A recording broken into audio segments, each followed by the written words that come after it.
Hoje a gente vai mergulhar em uma das histórias mais humanas e tocantes da Bíblia.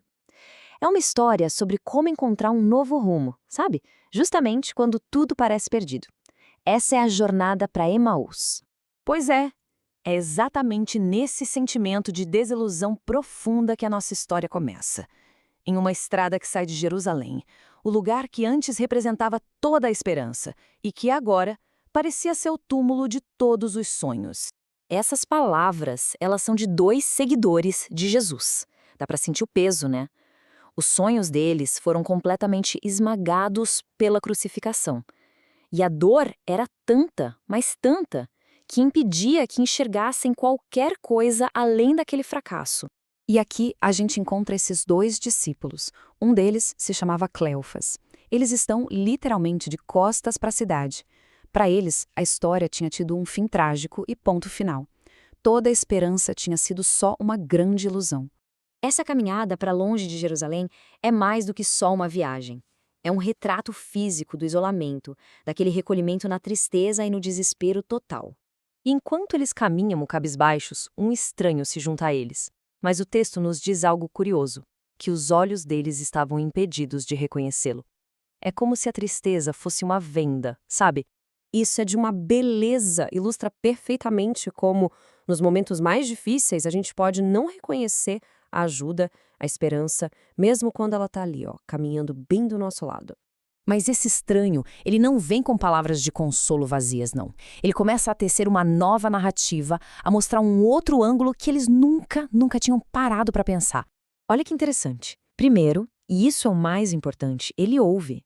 Ele deixa que eles coloquem toda a dor para fora. E só então ele começa a conectar os pontos. Usando as próprias escrituras que eles conheciam, ele mostra que o sofrimento do Messias não era o fim da história, mas sim o caminho necessário para a glória. E aí, algo começa a mudar por dentro. As palavras dele não são só informação, são como faíscas. A palavra de Deus começa a aquecer aqueles corações gelados, transformando o desespero em uma esperança que queima, que arde. Eles finalmente chegam ao vilarejo de Emaús. E eles insistem, pedem para que o estranho fique com eles. Estão fascinados pela sabedoria dele, mas ainda não o reconhecem. E ali, sentados à mesa, ele assume o papel de anfitrião e começa a fazer um ritual simples, mas que era muito familiar para eles. São exatamente os mesmos gestos da última ceia, da multiplicação dos pães, uma memória afetiva e espiritual muito forte. E é nesse momento, nesse gesto tão simples e profundo de partir o pão, que o véu se rasga. Eles finalmente o reconhecem. E é aí que acontece a grande virada de chave. A lição aqui é muito clara. Jesus ressuscitado não é encontrado só nas palavras, mas na experiência vivida em comunidade, especialmente na partilha, no sentar-se à mesa juntos. No exato instante em que o reconhecem, ele desaparece. Mas isso não importa mais. O desespero foi embora e no lugar dele nasceu uma urgência incontrolável de agir. A transformação é total e é imediata. Eles não ficam esperando o dia amanhecer. A urgência é tamanha que eles correm os 11 quilômetros de volta para Jerusalém no escuro da noite. Aquele encontro pessoal se torna agora uma missão pública. Essa frase do primeiro discurso de Pedro mostra bem isso. A base da fé cristã é se tornar testemunha da ressurreição. A jornada deles nos ensina exatamente isso.